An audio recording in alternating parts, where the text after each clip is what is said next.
Assalamualaikum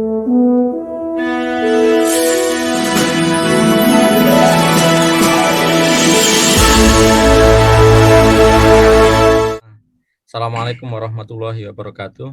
Waalaikumsalam. Saya kira kita semuanya menyadari tentang kebesaran Buya yang lebih besar dari bayangan kita setelah Buya wafat.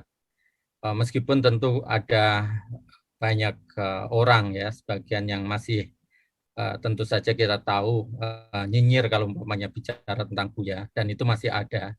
Tetapi itu saya kira justru menambah tentang kebesaran Buya, kayak gitu. Ada beberapa hal yang mungkin perlu kita catat ya, di antara yang menarik dari Buya ini. Dan sebetulnya segala hal tentang Buya sudah ada yang menuliskannya dan menggambarkannya dengan sepenuh hati, dengan sangat menarik. Tapi kalau melihat kehidupan Buya, saya kira yang paling menonjol adalah tentang moralitasnya. Yang paling menonjol dan paling patut untuk kemudian kita jadikan sebagai barometer, sebagai potret bagi kita semuanya. Karena itu pernah saya kira saya menulis dan mengusulkan agar nama Ma'arif Institute itu sub namanya, yang awalnya itu for culture and humanity dan sampai sekarang itu ya menjadi for morality and humanity. Kalau mungkin bisa kita gambarkan itu adalah bahwa misalnya kalau Fazlur Rahman itu adalah menulis tentang teori tentang etika Al-Quran, berteori tentang bagaimana Al-Quran itu yang paling utama dari ajarannya itu adalah etika, maka Buya Syafi'i itu adalah etika Al-Quran itu sendiri. Dan dia adalah living Quran. Al-Quran yang hidup di dalam etika, di dalam perilaku kehidupan kita. Nah, Mas Hajri tadi saya kira ada ya di sini, menulis dengan sangat baik yang tentang orang-orang bersahaja di Muhammadiyah.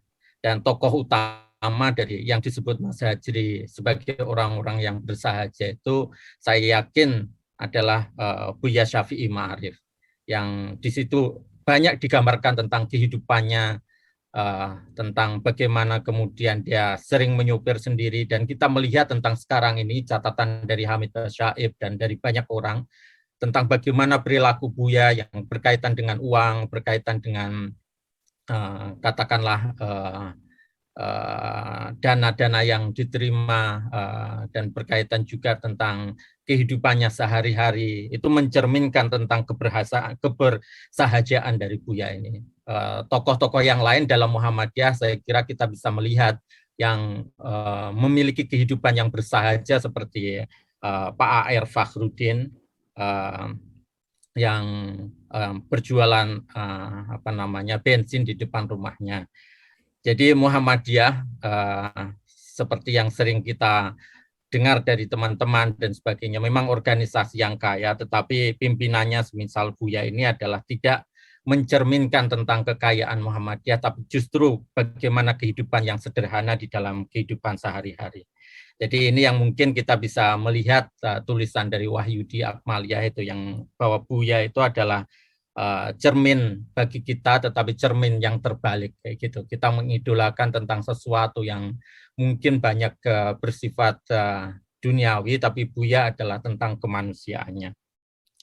Buya juga menjadi refleksi dari idola yang dia sebutkan dalam beberapa tulisannya. Salah satunya itu adalah Bung Hatta.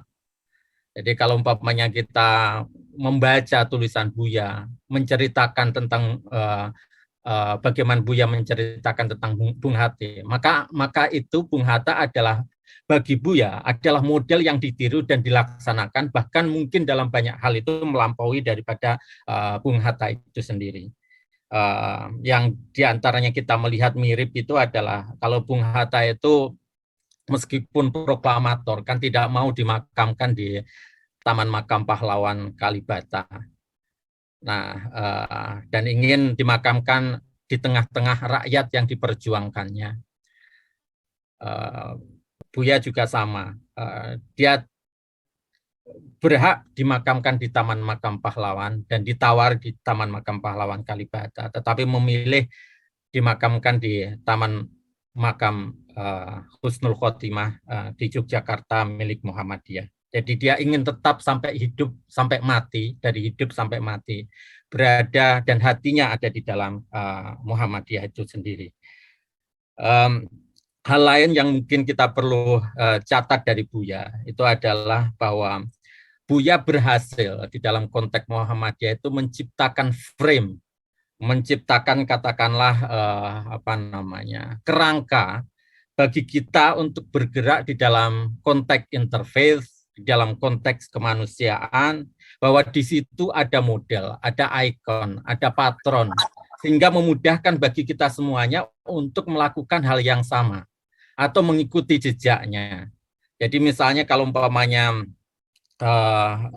kita bergerak dalam isu-isu HAM, isu-isu minoritas, di sana ada tokoh besar, ada tokoh yang bernama Buya Syafi'i Ma'arif, yang kemudian menjadi panutan bagi kita semua, menjadi bendera bagi kita semuanya.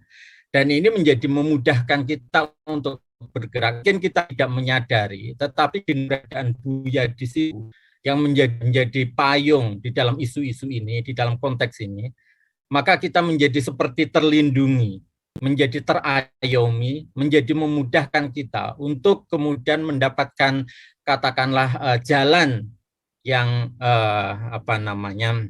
melampangkan langkah-langkah kita di dalam gerak-gerak kemanusiaan tersebut. Bahwa ada di dalam Muhammadiyah itu adalah patron besar untuk melakukan hal tersebut, kayak gitu.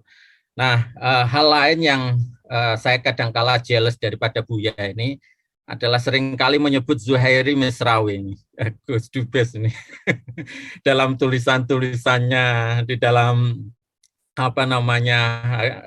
resonansinya itu ya. Ini saya baru mendapatkan SMS atau dapat ketemu dari Gusmis dari Zuhairi kayak gitulah. Kemudian menuliskannya di dalam resonansi atau menyampaikannya di dalam cerita-cerita ke kita semuanya kayak gitu. Ini yang kemudian saya kenapa Gus Zuhairi ini datang banget, sering banget ke sana kayak gitu, mengalahkan saya kayak gitu ya. Ini yang kemudian kita kadang-kala kurang bisa memanfaatkan tentang kedekatan kita kepada Buya. Maksud saya kurang memanfaatkan itu adalah kurang berkunjung, kurang belajar, kurang menggali ilmu yang ada pada beliau. Dulu saya sangat menyesal misalnya dengan Cak Nur yang ada di Jakarta itu ya, yang dekat dengan kita. Kenapa kita tidak sangat dekat tiap hari berguru padanya, datang kepadanya dan sebagainya. Dan kemudian sekarang Buya wafat dan saya juga menyesali kenapa saya kurang sering kayak gitu berkunjung kepadanya, dan kenapa misalnya mendengar beliau sakit di tahun 2022 ini tidak segera ke sana dan berkunjung menengok dan sebagainya, sehingga penyesalan ini yang terus-menerus ada pada diri kita, saya kira, kalau umpamanya belum bertemu pada masa-masa akhir daripada kehidupan Buya.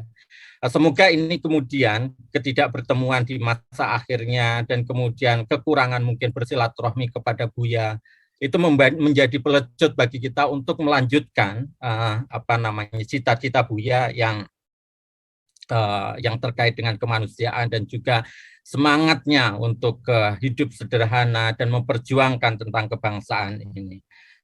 Buya tentu saja orang yang umpamanya dengan anak didiknya ya, saya pernah mendapatkan kritik, tetapi mungkin orang tidak merasakan bahwa itu kritik kepada saya. Waktu itu saya kira acara di ICRP itu ya. Dan kemudian mungkin saya salah menjawab itu ya. Ada pertanyaan dari Pak siapa, saya agak lupa, tapi pertanyaannya itu yang terkait dengan ISIS. Mungkin jawaban saya itu sebetulnya ingin memperluas tentang boundaries daripada Islam kayak gitu ya, keislaman itu sendiri. Tapi kemudian Buya sepertinya berkomentar ditujukan kepada saya, meskipun beberapa orang tidak sadar. Ini sepertinya Muhammadiyah masih agak kaku menjawabnya kayak gitu ya. Dan kemudian saya merasa tertohok dengan jawaban tersebut dan ingin memperbaiki diri di dalam berkaitannya dalam bersikap dan sebagainya. Dan saya kira sejak waktu itu mungkin saya menjadi lebih decisif kayak gitu ya, ketika memberikan beberapa jawaban tentang beberapa hal. Jadi Buya memberikan pelajaran penting bagi kita semuanya untuk bersikap yang lebih tegas dalam kaitannya dengan isu-isu tertentu yang ada di dalam masyarakat, berani untuk bersikap dan mengambil risiko. Dan ini yang saya kira pelajaran penting yang perlu untuk kita ambil. Dan terakhir sekali, Andar, saya kira tidak ada ya tokoh di Muhammadiyah itu mungkin selain Kang Muslim yang begitu tekun mendampingi kita semuanya di dalam belajar, di dalam proses menimba ilmu, di dalam konteks pengkaderan selain daripada Buya. Saya ingat waktu tahun 2012 kalau nggak salah, kita akan mengadakan ICRM, International Research Conference on Muhammadiyah di Malang, itu 4 hari. Buya duduk di tempat yang sama 4 hari dan tidak beranjak. Meskipun dia ketua umum Muhammadiyah, itu ya, dia mendengarkan semua paparan orang-orang itu, mencatat, kemudian mendampingi kita semuanya dari pagi sampai malam selama 4 hari full. Coba bayangkan itu. Dan itu tidak terjadi sekali saja.